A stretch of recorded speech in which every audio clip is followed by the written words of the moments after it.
Maria, what is that child doing here? This is a board meeting about our company's survival, not some daycare center where you bring your kids. Victoria Whitmore's words dripped with condescension as she gestured dismissively at 10-year-old Marcus Washington, who stood quietly beside his mother in the glass conference room. Whitmore Tech was dying. 3 days since their entire system crashed. $500 million lost daily. Every computer froze.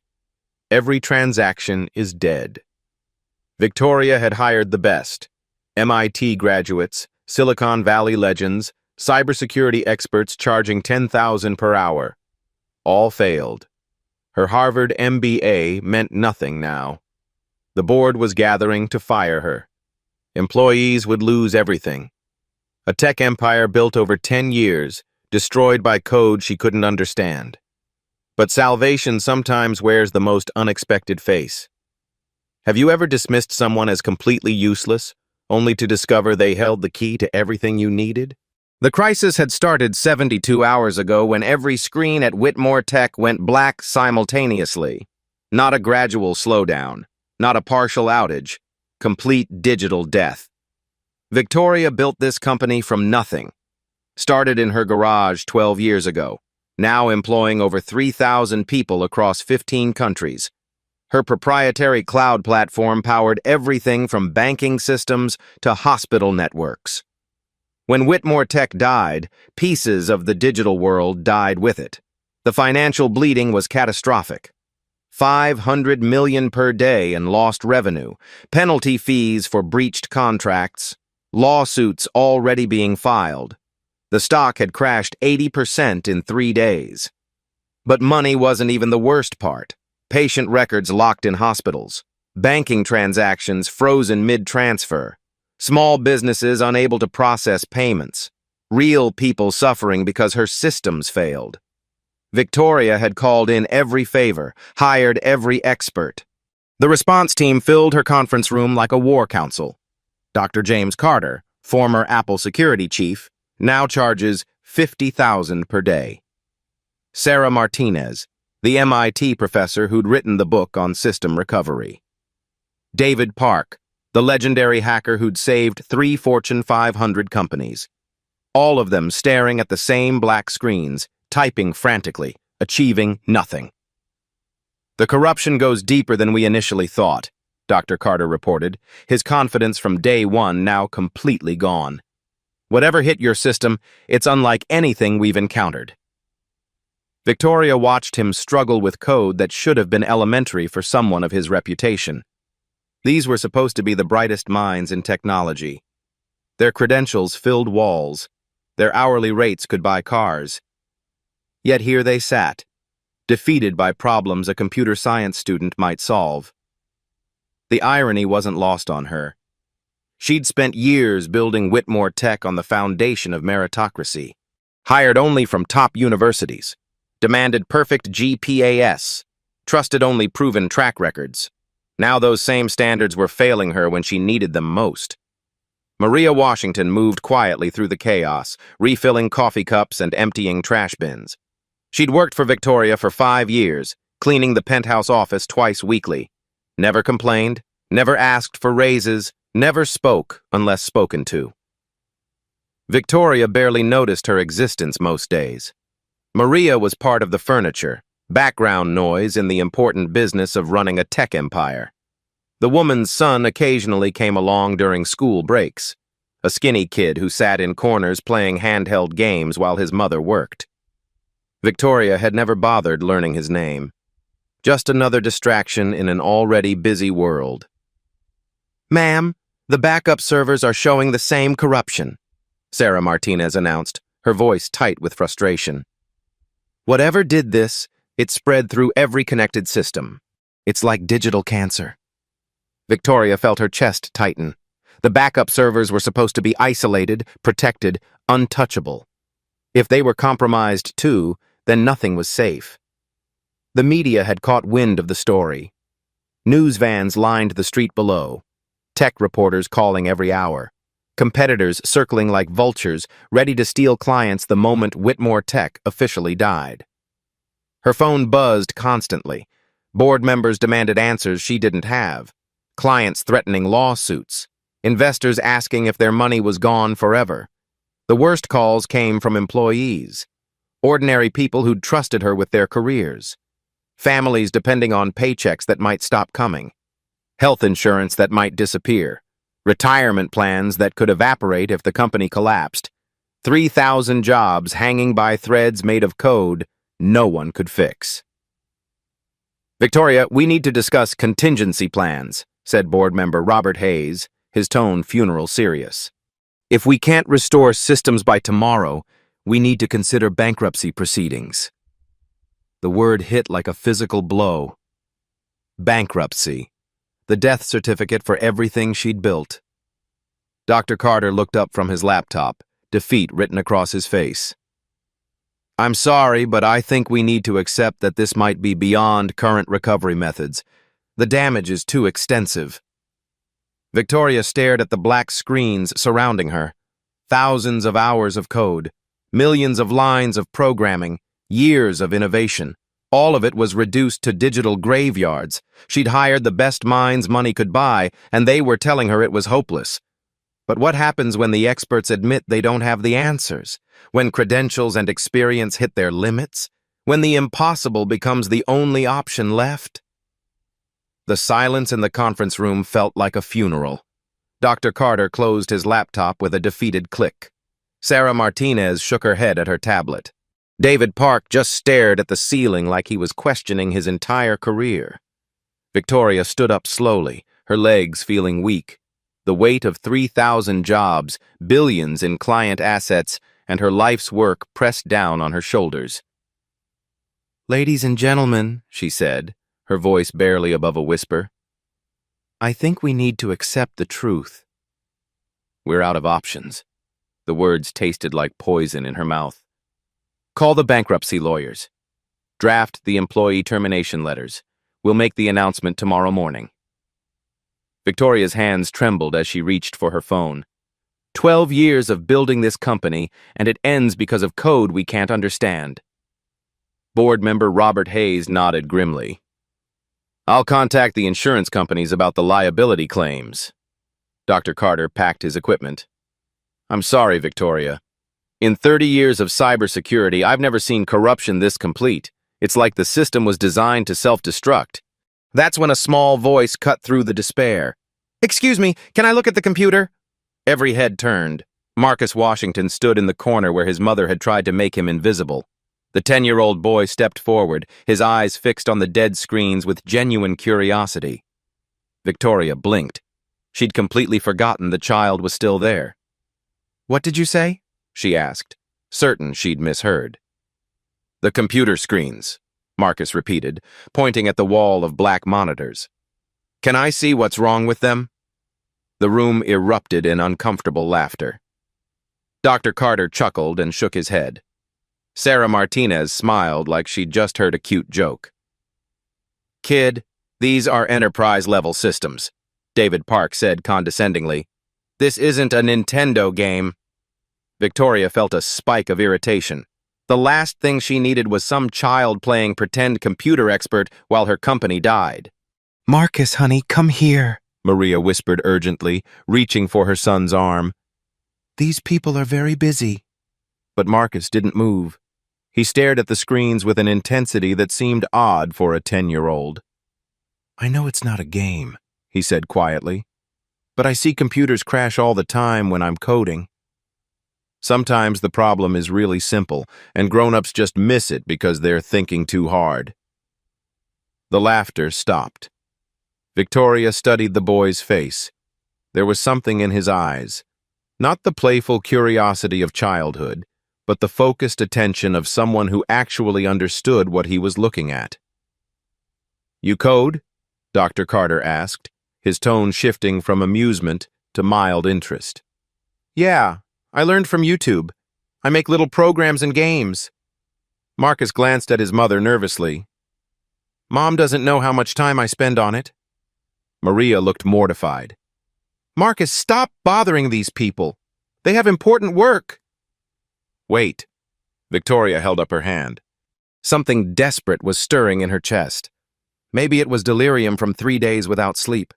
Maybe it was the madness of a drowning person grabbing any rope. But what did she have to lose? "You think you might see something our experts missed?" she asked. Marcus nodded seriously. "Maybe." "Can I try?" Dr. Carter started to object, but Victoria cut him off. 5 minutes. Give him 5 minutes to look." The boy walked toward the main computer terminal with the confidence of someone who belonged there. But could a 10-year-old really succeed where MIT graduates had failed? And what would it mean if he did? Marcus approached the main terminal like he was walking up to meet a friend. While the adults watched with a mixture of curiosity and skepticism, he pulled up a chair and sat down in front of the black screen that had defeated the best minds in technology. "Can you show me the error logs?" he asked, his small fingers already moving across the keyboard with surprising familiarity.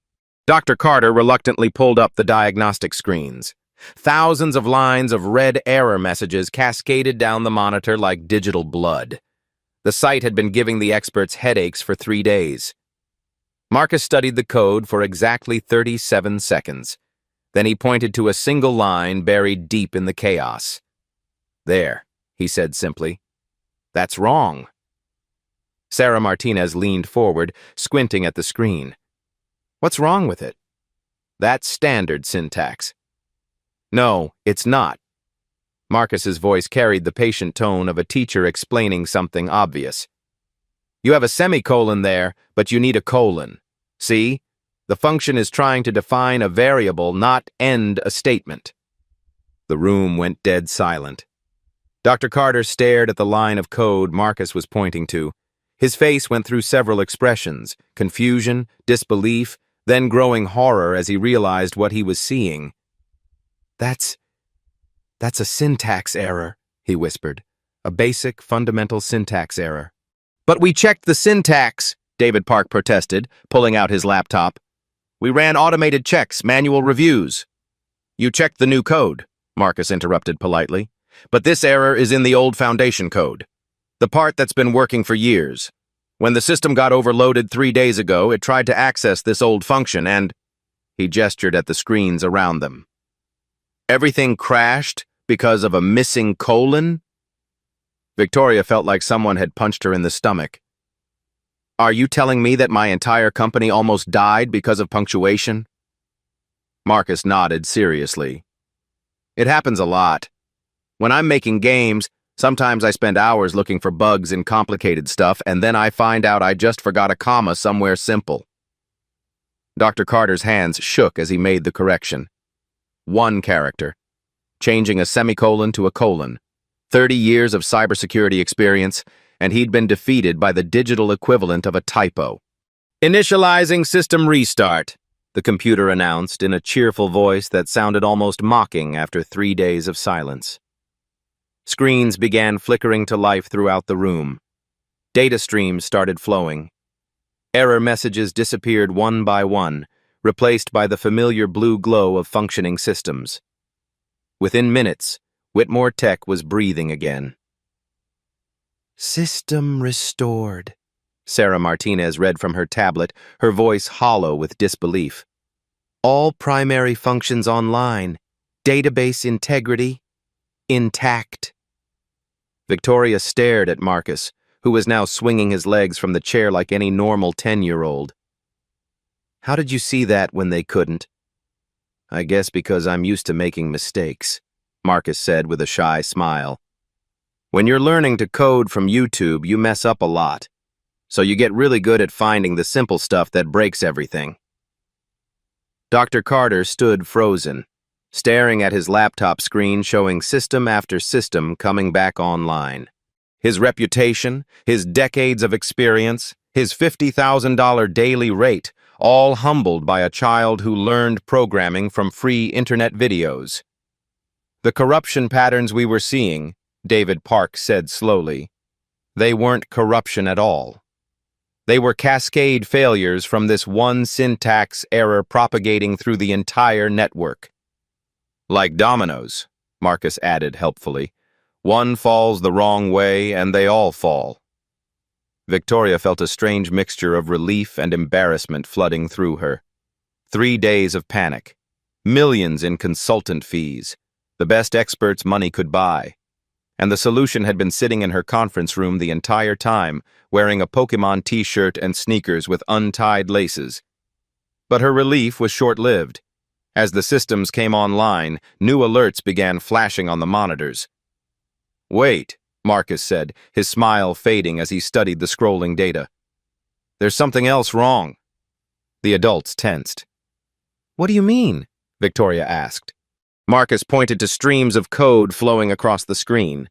"The system is working now, but look at this." "Someone's been inside your computers, like recently inside. This isn't old code." Dr. Carter rushed to his terminal. "What are you seeing?" "These file access logs," Marcus said, his 10-year-old voice suddenly very serious. "Someone was downloading your data while your system was broken. A lot of data. The room temperature seemed to drop 10 degrees. You're saying someone was stealing our information while we were trying to fix the crash?" Victoria's voice was barely controlled. Marcus nodded gravely. "And I think they're still here." As if summoned by his words, new error messages began appearing on screens throughout the room. But these weren't random system failures. These were targeted, deliberate attacks happening in real time.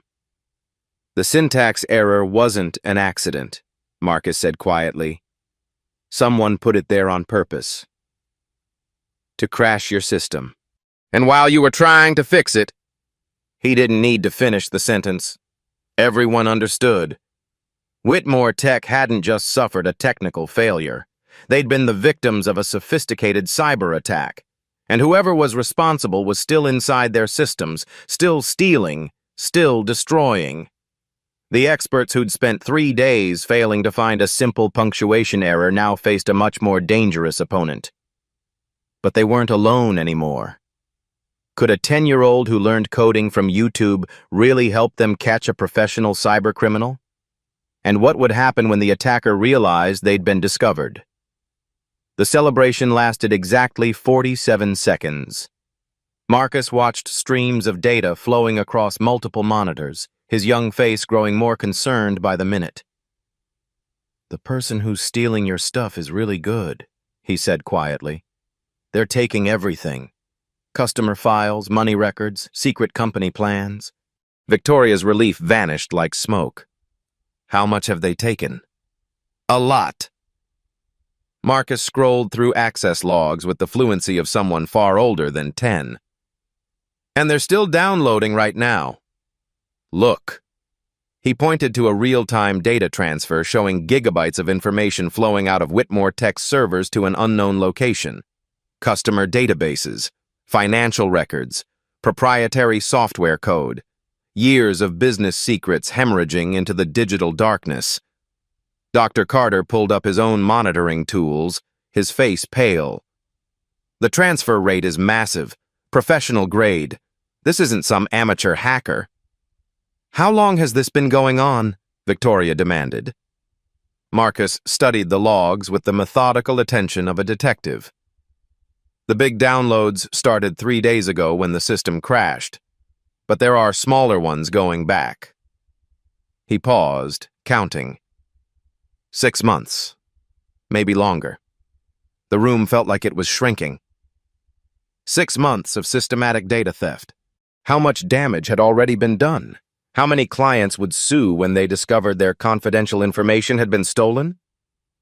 "Can we stop the transfer?" Sarah Martinez asked urgently. "I can try," Marcus said, his small hands moving across the keyboard. "But if I cut them off too fast, they might delete everything in your system out of spite. Bad hackers do that when they get caught." Victoria watched a 10-year-old navigate cybersecurity decisions that could determine whether her company survived or died. The irony was almost too absurd to process. "What do you recommend?" she asked, the words feeling surreal as they left her mouth. Marcus bit his lip, thinking hard. "I need to trace where they're sending the data first." Then maybe I can block them without them knowing, like sneaking up on them. That's advanced network forensics, David Park said, his skepticism warring with growing respect. It requires tools and techniques that take years to master. I learned some of it from hacking games, Marcus replied matter-of-factly. And YouTube has videos about everything. While the adults exchanged glances of disbelief, Marcus began typing with increasing speed. Windows opened and closed on the screen as he navigated through network protocols and security systems with an intuitive understanding that defied his age. Found something, he announced. The hacker isn't just stealing your data. They're also messing with your customer accounts, moving money around, making it look like you're stealing from people. Victoria's blood went cold. What kind of money movement? Small amounts from lots of accounts. A few dollars here, a few there, but it adds up to... Marcus paused, calculating. About $2 million over the past 6 months. They're framing us for embezzlement, Robert Hayes said grimly. When customers discover money missing from their accounts, they'll sue us for everything. The scope of the attack was becoming clear. This wasn't just data theft. It was a corporate assassination. Someone wanted to destroy Whitmore Tech completely. Reputation, finances, and future. Can you trace where the stolen money went? Victoria asked. Marcus was already working on it, his concentration absolute. It's tricky. They bounced it through lots of different banks and countries, but I think... He stopped typing abruptly. Uh-oh. What's wrong? Dr. Carter leaned over his shoulder. They know we're watching them. Marcus pointed to the screen where the data transfer had suddenly accelerated. They're downloading everything super fast now, and they're starting to delete files. Critical system files began disappearing in real time. Customer databases, backup servers, financial records. The hacker was scorching the earth, determined to leave nothing behind. How much time do we have? Victoria asked. Maybe 10 minutes before they wipe everything, Marcus said, his young voice tight with concentration. I can try to block them, but they'll probably fight back. Like a computer war. The adults stood frozen, watching an elementary school student prepare for digital combat against a professional cybercriminal. 3 days ago, Victoria would have called this scenario impossible. Now it was her only hope. Marcus, Maria said quietly from the corner where she'd been silently watching her son. Maybe this is too dangerous. What if they heard our computer at home? Mom, I have to try, Marcus replied without taking his eyes off the screen. These people are really bad. They're hurting lots of families. Victoria looked at the boy's determined face and felt something she'd rarely experienced in her corporate career. Humility. This child understood the stakes better than most adults she knew. What do you need from us? She asked. Just let me work, Marcus said simply. And maybe someone should call the police. When I catch this hacker, you're going to want them arrested. But could a 10-year-old really win a direct confrontation with a professional cybercriminal? And what would happen if he failed? Marcus cracked his knuckles like a pianist preparing for a concert. The motion looked almost comical on his small hands, but his expression was deadly serious as he stared at the screens showing real-time digital warfare. Okay, first I need to slow them down without them knowing, he said, opening multiple command windows with practiced efficiency. Like putting invisible roadblocks in their path. His fingers flew across the keyboard with a rhythm that mesmerized the watching adults. Lines of code appeared and disappeared faster than most people could read. Dr. Carter tried to follow along but quickly gave up. The boy was operating at a level that transcended formal training. What exactly are you doing? Sarah Martinez asked. I'm making their downloads go through extra steps, Marcus explained while continuing to type. Like making them walk through a really long hallway instead of taking the elevator. They won't notice right away, but it'll buy us time. Within minutes, the data transfer rate dropped by 60%. The hacker continued stealing files, unaware that their connection had been deliberately throttled by a 10-year-old. Brilliant, David Park whispered. That's advanced traffic shaping. Where did you learn that? Minecraft servers, Marcus said without looking up. When too many people try to connect at once, you have to slow them down or the whole game crashes. Victoria watched in fascination as her son applied gaming logic to corporate cybersecurity. Every technique he used came from playground experience rather than textbook theory, yet it worked with surgical precision. But the hacker wasn't passive. They're adapting, Marcus said, frowning at the new activity on his screen. They figured out something was wrong and started using different routes. Smart. The data transfer rate jumped back up as the attacker found workarounds to Marcus's roadblocks. Files began disappearing even faster than before. How much time did we buy? Victoria asked. Maybe 5 more minutes, but now I know more about how they think. Marcus opened a new set of programs. Time for Phase 2, which is, I'm going to trace them while they're busy stealing. They won't expect someone to follow them backward through their own attack. Marcus's young face lit up with the thrill of the hunt. It's like hide and seek, but with computers. He began what could only be described as digital stalking, following the hacker's connection through multiple servers and proxy networks. Each jump revealed another layer of the attacker's defenses, like peeling an onion made of code. Incredible, Dr. Carter murmured, watching the trace progress. He's using forensic techniques that usually require specialized law enforcement software. YouTube and video games teach you weird stuff, Marcus said with a shy smile, then immediately refocused. Got something. The hacker is routing through servers in 3 different countries, but one of them has really bad security. His fingers danced across the keyboard, exploiting vulnerabilities with the casual confidence of someone who'd been breaking into digital systems since he could read. I'm inside their relay server, he announced. Now I can see everything they're doing. And his smile faded. Oh no. What's wrong? Victoria leaned forward. This isn't just one person. It's a whole team. And they have files from lots of other companies too. Marcus scrolled through directories filled with stolen data. They've been doing this for years. The implications hit everyone simultaneously. Whitmore Tech wasn't the first victim. This was an organized criminal enterprise that had been systematically destroying companies across the technology sector. Can you identify any of the other victims? Robert Hayes asked. Marcus clicked through folders with names like corporate raids and client destruction. TechFlow Industries, DataBridge Solutions, Cloud Sync Corporation. There's dozens of them. Victoria recognized several names. Companies that had mysteriously failed over the past 2 years. Cybersecurity incidents that had destroyed reputations overnight.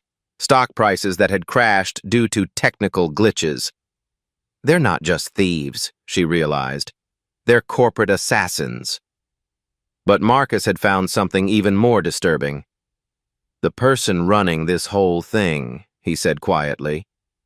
I think they used to work for you. The room went silent except for the humming of computer fans.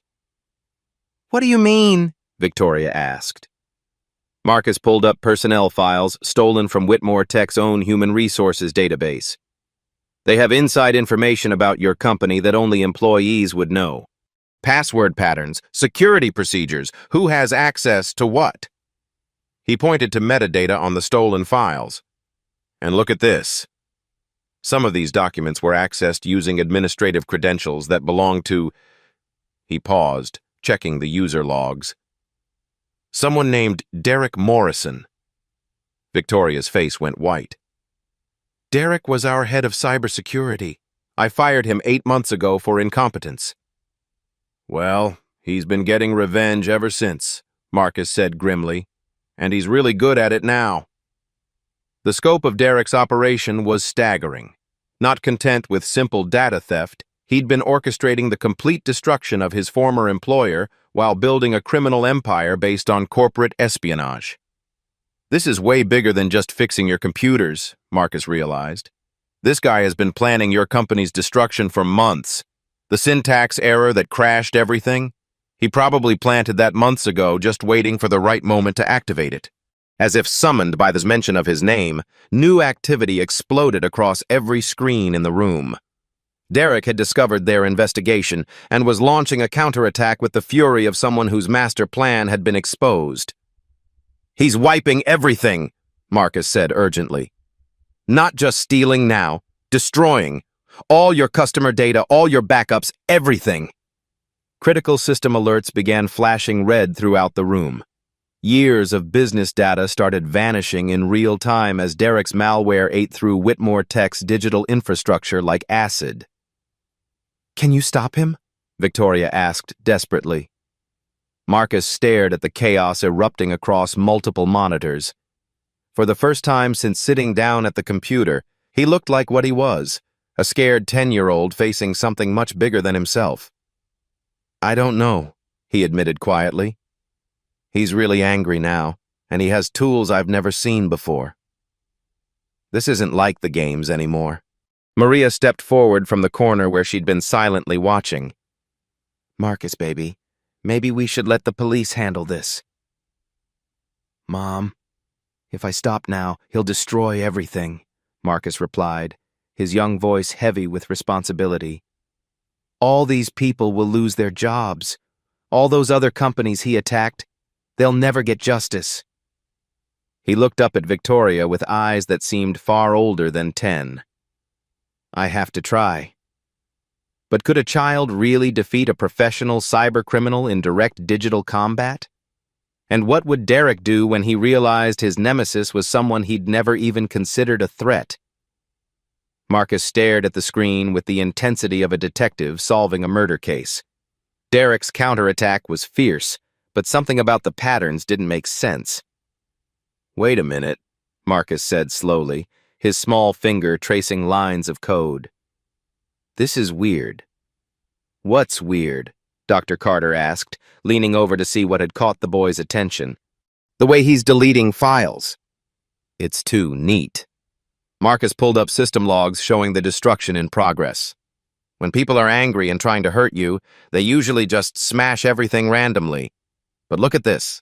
He highlighted specific deletion patterns on the screen. "He's only destroying certain types of files. Customer data, yes. Financial records, yes. But he's leaving some things alone."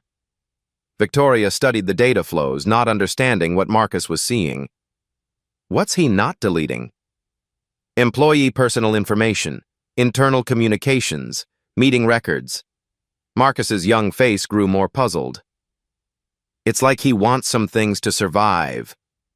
David Park frowned. "Why would a hacker care about preserving employee data during a revenge attack?"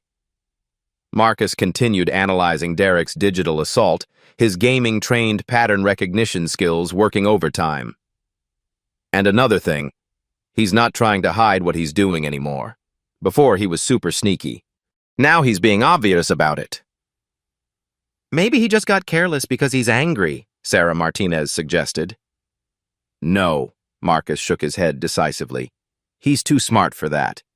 Derek planned this whole thing for months. He wouldn't get sloppy now unless—" The boy's eyes widened with realization.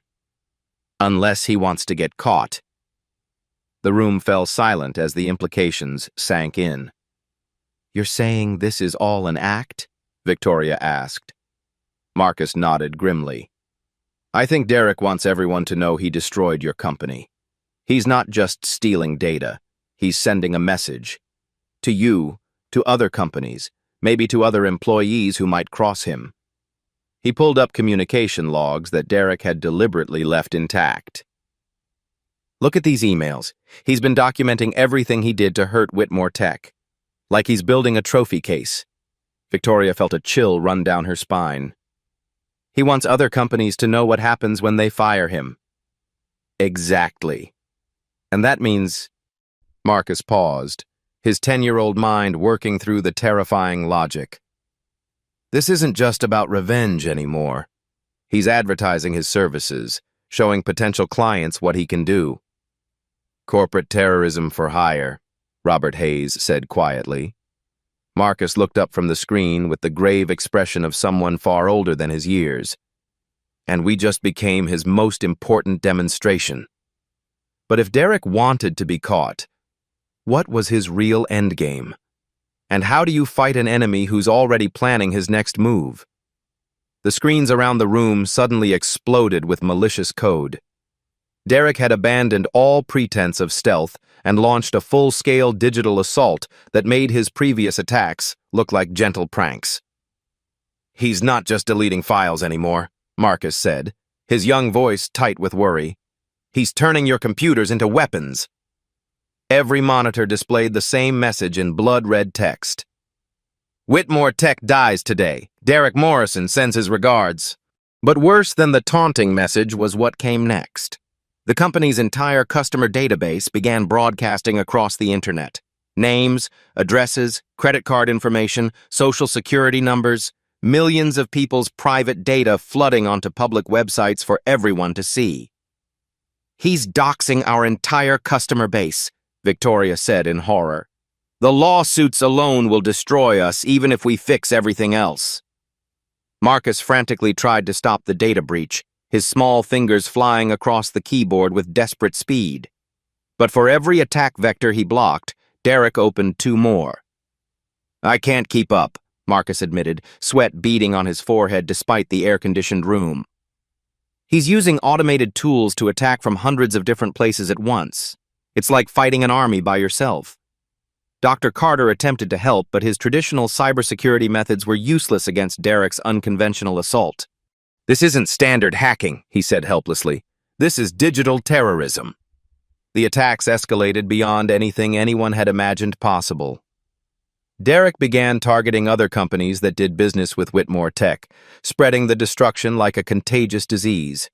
Banking partners, software vendors, client companies, all of them received the same treatment: data theft, system crashes, public humiliation. "He's trying to make sure no one will ever work with us again," Victoria realized. "Even if we survive this, we'll be toxic in the industry."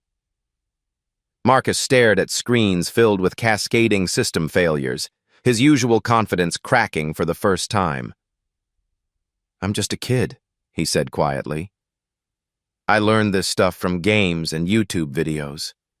Derek went to college for this. He has professional tools and years of experience."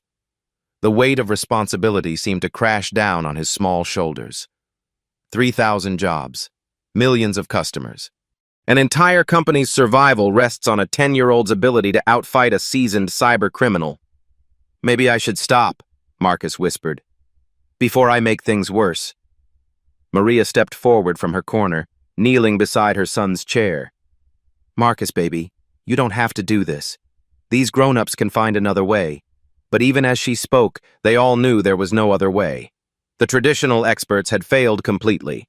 The boy was their only hope, and he was losing. Derek seemed to sense Marcus's moment of doubt, because his attacks intensified even further. Company servers began physically overheating from the strain. Fire alarms started triggering throughout the building. The digital assault was becoming a real-world emergency. "System integrity failing," the computer announced in its maddeningly calm voice. "Critical infrastructure compromised. Recommend immediate evacuation." Victoria looked around the room at her team of expensive experts, all of them rendered useless by a problem they couldn't solve. Then she looked at Marcus, a scared little boy who'd tried his best against impossible odds. "It's okay," she told him gently. "You did more than anyone could have asked. No one will blame you for—" "Wait." Marcus suddenly sat up straighter, wiping his eyes. "Derek made a mistake." "What kind of mistake?" Victoria asked. Marcus pointed to the chaos on his screen with renewed focus. "He's so busy attacking everything at once that he forgot the most important rule of hacking." The boy's voice grew stronger. "Never leave your back door open when you're fighting someone." A spark of hope flickered in the room. "While he's busy destroying your stuff, he's not protecting his own systems." Marcus's fingers moved toward the keyboard with new determination. "And I know exactly where he's hiding." But did a 10-year-old really have one more trick left? And would it be enough to stop a professional cybercriminal bent on total destruction? Marcus took a deep breath and cracked his knuckles one more time. The gesture no longer looked childish. It looked like a warrior preparing for battle. "Derek thinks he's safe because he's attacking from so many different places," Marcus said, his young voice steady with newfound confidence. "But that's actually his weakness. He has to control all those attacks from somewhere central." His fingers began moving across the keyboard with a precision that defied his age. While Derek's automated weapons continued their assault on Whitmore Tech's systems, Marcus quietly began his counterattack. "I'm going to trace his command signals backward," he explained while typing. "Like following footprints in the snow, but with computer code." Dr. Carter watched in amazement as Marcus navigated through layers of digital deception that would have taken professional hackers hours to unravel. "How are you doing that so fast?" "Video games taught me to think in 3D, Marcus replied matter-of-factly. "Derek is hiding his real location behind fake servers, but I can see the pattern. It's like a maze, and I'm really good at mazes." Within minutes, Marcus had traced Derek's attacks to their source, a server farm in downtown Miami that Derek was using as his command center. "Found him," Marcus announced. "Now for the fun part." Instead of trying to block Derek's attacks, Marcus did something unexpected. He began redirecting them. "What are you doing?"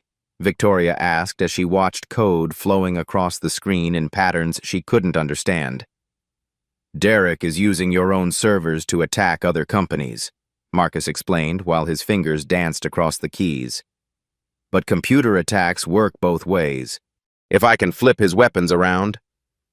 The effect was immediate and devastating. Derek's automated assault tools, designed to destroy Whitmore Tech's data, suddenly turned on their creator. His command servers began experiencing the same crashes, deletions, and system failures he'd been inflicting on his victims. "You're using his own weapons against him," David Park said in wonder. "Exactly. He taught his programs to be really good at breaking computers, so I'm letting them practice on his computer instead." But Derek wasn't helpless. Within moments, he'd realized what was happening and began fighting back directly. The screens filled with a real-time digital duel as professional cybercriminal met 10-year-old prodigy in direct combat. Derek tried to regain control of his attack tools. Marcus deflected every attempt and sent more of Derek's own malware back at him. Derek opened new attack vectors. Marcus closed them and opened counterattacks. Derek deployed advanced encryption to protect his systems.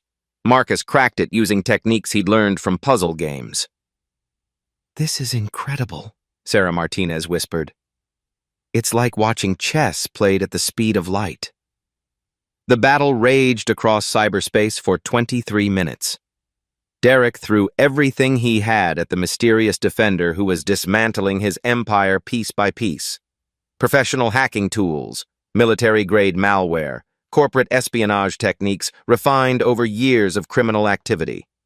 Marcus countered each attack with gaming logic, YouTube tutorials, and the fearless creativity of childhood. Where Derek relied on established methods, Marcus improvised.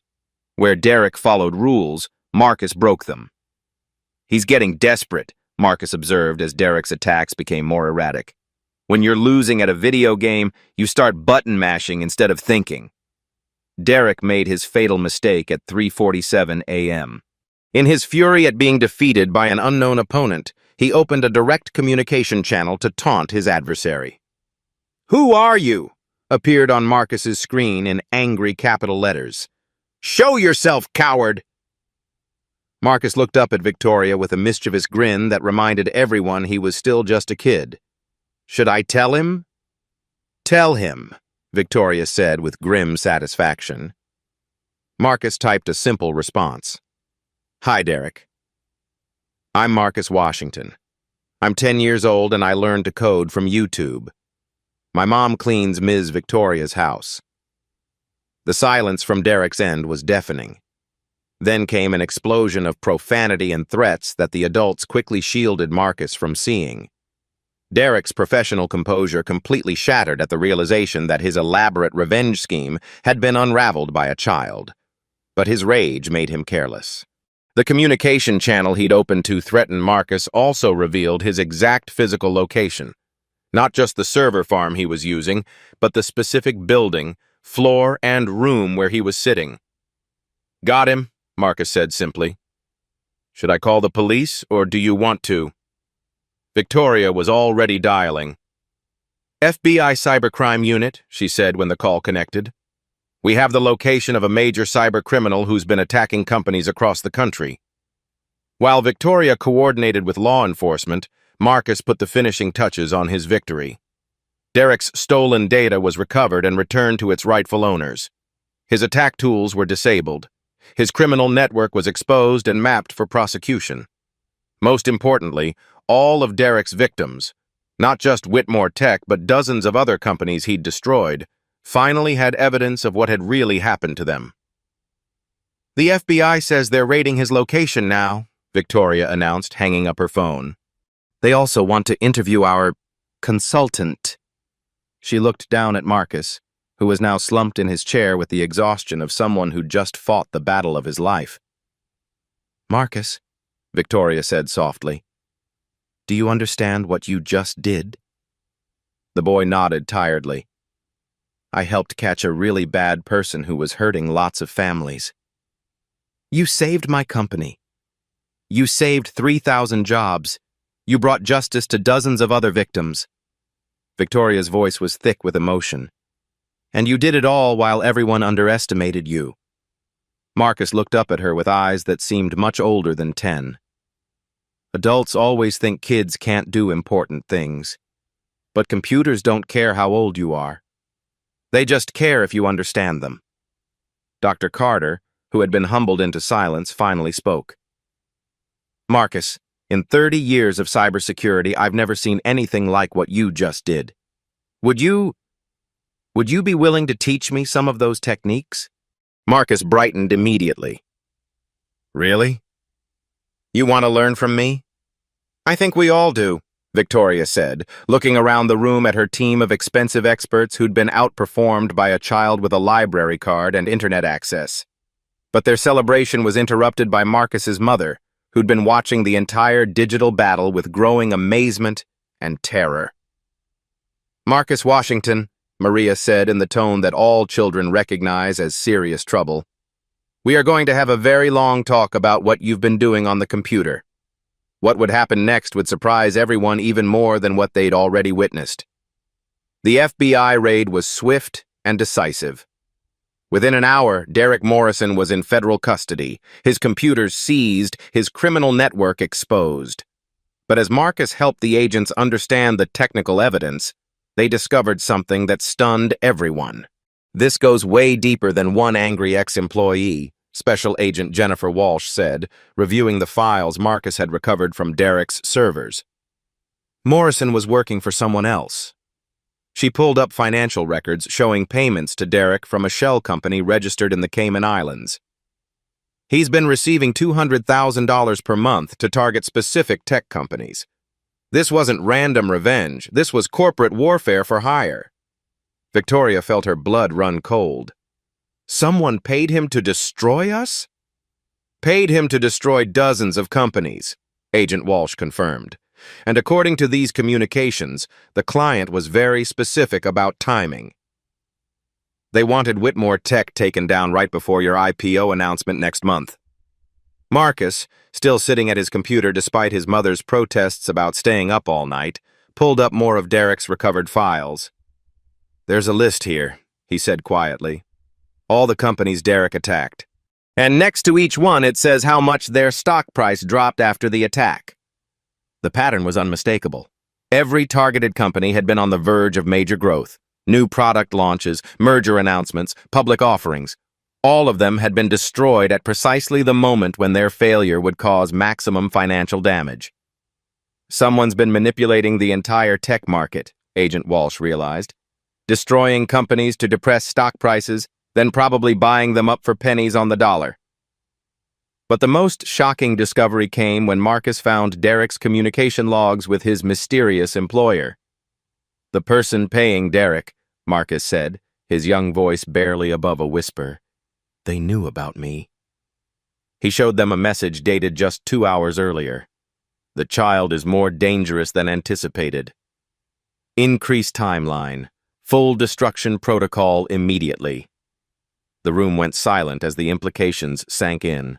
Derek's desperate final assault hadn't been random fury at being outmatched by a 10-year-old. It had been ordered by someone who understood exactly what Marcus was capable of and saw him as a threat to a much larger operation. "Marcus," Agent Walsh said seriously, "you didn't just catch one cybercriminal. You exposed an entire conspiracy, and they know who you are now." 6 months later, Marcus Washington sat in the witness chair of a congressional hearing room, wearing his best shirt and still swinging his legs because his feet didn't quite reach the floor. "Mr. Washington," the committee chairwoman said with a gentle smile, "can you tell the American people how a 10-year-old learned to fight cybercriminals?" "YouTube, mostly," Marcus replied into the microphone, causing a ripple of laughter through the packed hearing room. "And video games taught me to think about problems differently than grown-ups do." The investigation Marcus had sparked led to the arrest of 12 conspirators in what the FBI called the largest corporate cyber warfare ring in American history. 43 companies had been targeted. Over $2.8 billion in artificial stock manipulation had been exposed. Hundreds of thousands of jobs had been saved. Victoria Whitmore, now sitting at the witness table beside Marcus, addressed the committee with barely contained emotion. "6 months ago, I almost destroyed my own company because I couldn't see past my prejudices about age and background. Marcus Washington didn't just save Whitmore Tech. He taught me that brilliance comes from places we never think to look." The Whitmore Foundation had already provided full college scholarships to 300 underprivileged children interested in technology. Marcus's story had inspired thousands of kids to start coding, proving that learning doesn't require expensive schools or perfect credentials. Agent Walsh testified about Marcus's continued consulting work with the FBI. "This young man has helped us solve 17 major cybercrime cases. His unconventional approach sees patterns that traditional investigators miss." Marcus leaned toward his microphone one final time. "I just want other kids to know that being different isn't bad. Maybe you learn things in ways that adults don't understand. Maybe you see solutions they can't see. That doesn't make you wrong. That makes you special." The little boy who'd once been dismissed as irrelevant had changed an industry, exposed corruption, and proved that genius recognizes no boundaries. Have you ever underestimated someone because of their age, background, or appearance? Share this story if you believe talent deserves recognition regardless of where it comes from. Comment below about a time when someone surprised you with their abilities. And remember, the next breakthrough might come from the person you least expect. Subscribe if you want more stories about underdogs who changed the world.